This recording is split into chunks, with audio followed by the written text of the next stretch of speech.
So tell me, have you done this a lot?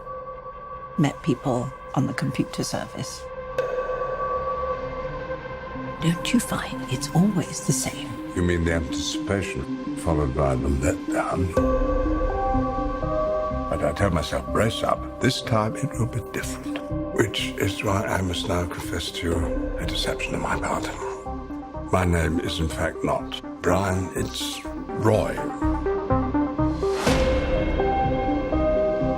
To the future. How much do you think she's worth? Nearly £3 million. You're going to take the lot? You bloody bet I'm going to take it all. Is that your grandson? It's too soon to be getting so close to him. I've grown very fond of you.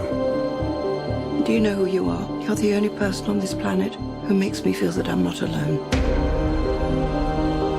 I know things about you. Who you really are. You don't want to do this, Roy. It's the game.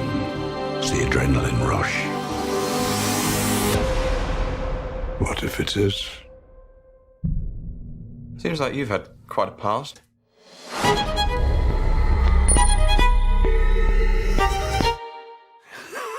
Enough to last several lifetimes.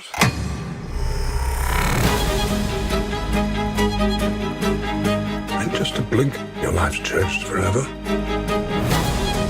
You know, it's very peculiar doing things you'd never imagined. Secrets between you, God, the devil, and the dead. You don't know him!